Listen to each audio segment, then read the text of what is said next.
From the mud to the rise, yeah, we built it on the grind. Trench talk, real talk, leave the fake ones behind. We don't fold, we don't break, every move we define. It's the code from the trenches where the real ones align. Yo, buckle up, cause I'm about to take y'all on a ride through the wild streets of South Central LA, where the blocks are divided, the alliances are twisted, and the drama's thicker than a bowl of grandma's gumbo. This ain't no fairy tale, nah. This is some real life gangster Shakespeare, and it's about to get savage. So grab your popcorn, cause we're diving into the heart of Florence Graham, where the East Coast Crips and Florencia 13 turned the streets into a battlefield. Let's get it. First off, let me school y'all on the map. South Central LA? Yeah, it's a jungle out there, divided into over 50 sections, each with its own set of allies and enemies. We're talking about the Hoovers, the 5'5", the 5'7", and more. But today, we're zeroing in on Florence Graham, a small but mighty piece of turf south of Slauson, east of the 110, and stretching down to Huntington Park. This area, it's split into two sections, and let me tell you, the drama here is hotter than a jalapeno in July. Now let me introduce you to the East Coast neighborhood Crips. These guys are legends with 7 sets deep in the game. The 5'9", 6'2", 6'6", 6'8", 6'9", 7'9", and the 8'9". Back in the day, they were united, rolling deep and holding it down. They even got some shine on hood vlogs, but let's keep it real.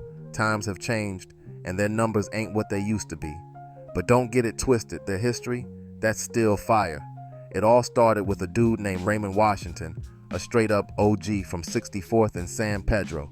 This man, along with Tookie Williams, founded the Crips, but when Raymond got out in 1978, he carved out his own lane, creating the East Coast Crips to rep the east side of South Central. These dudes were about that life, and their rivalries, they never died. They just evolved, like a Pokemon on steroids. But hold up, cause here's where it gets juicy. While the East Coast Crips were holding it down, there was another crew lurking in the shadows, just waiting to make their move. Let me introduce you to Florencia 13, one of the oldest gangs in LA. These dudes started back in the 1960s, but they made their name in 1971 after some wild drama went down. May 21st, 1971, remember that date? A Florencia OG named Trinidad Iglesias, aka Trini, was posted up on Florence Avenue with his crew when boom, shots fired, and the streets were never the same. For decades, Florencia and the East Coast Crips shared the same hood, minding their business, no beef, no drama. Some say they were cool, others say they just tolerated each other. But in the year 2000, oh nah, all that peaceful coexistence went out the window like a bad habit. The tension boiled over, and the streets turned into a war zone. What happened next? Oh, you already know it's about to get ugly.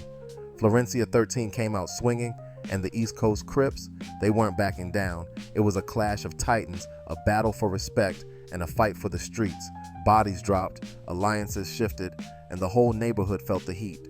This wasn't just a beef, it was a full-blown war, and the casualties? Let's just say the streets of Florence Graham will never forget. So picture this, it's 1971, and Trini's already a legend in these streets, but the sheriffs? Oh, they've got their eyes on him.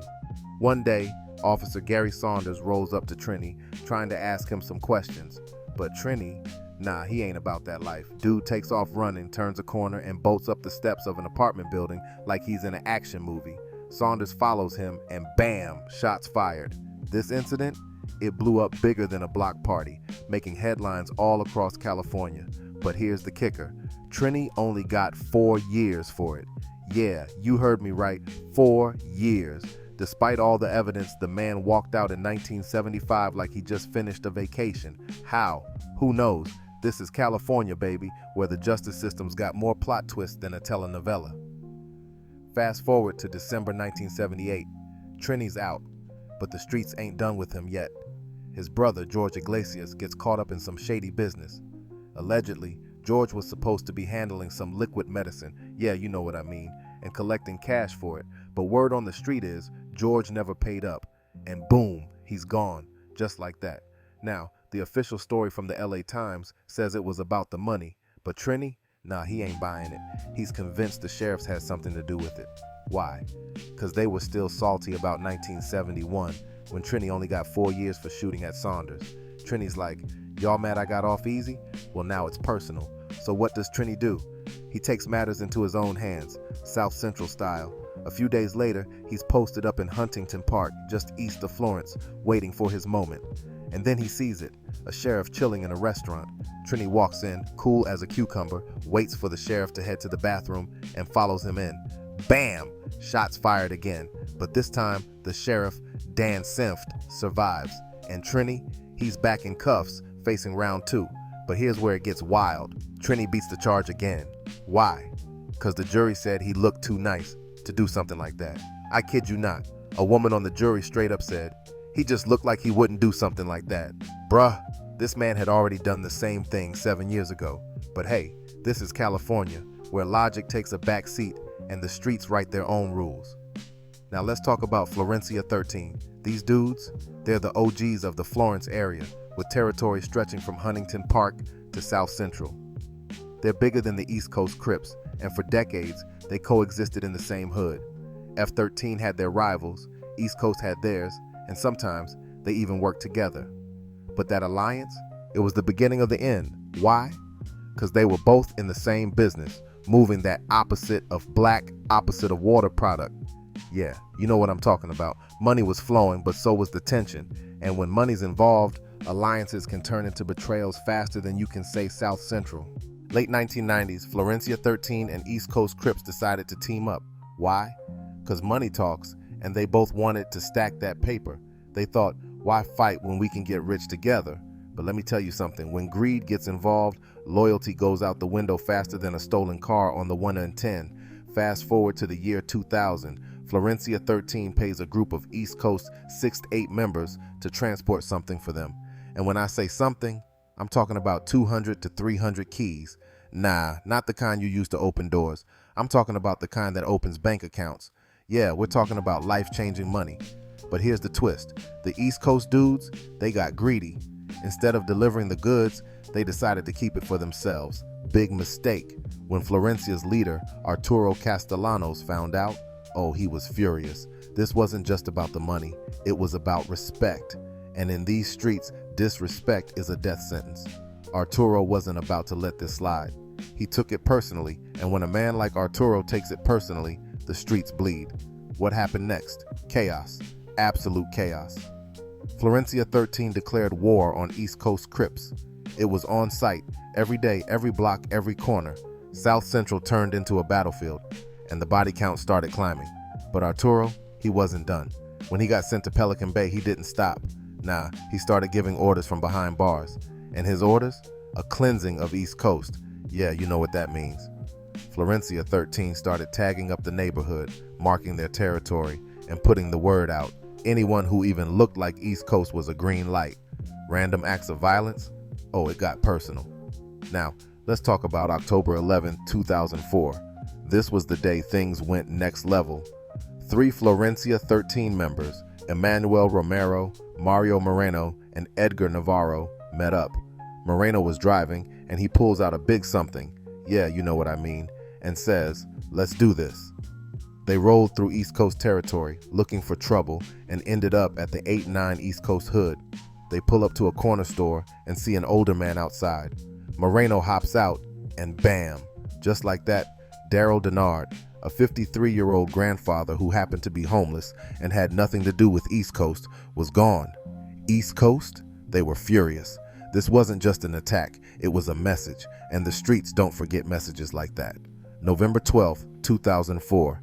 Edgar Navarro, a 16-year-old Florencia 13 member, is posted up on the corner of Randolph and Holmes in Florence, just chilling, minding his business.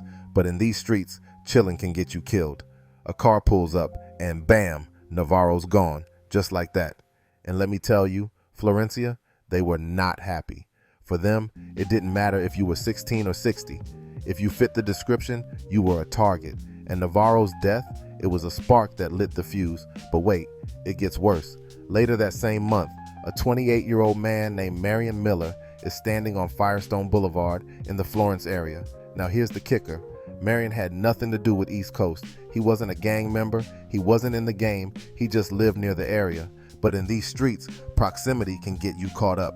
A car pulls up and bam, Marion's gone, just like Daryl Denard before him.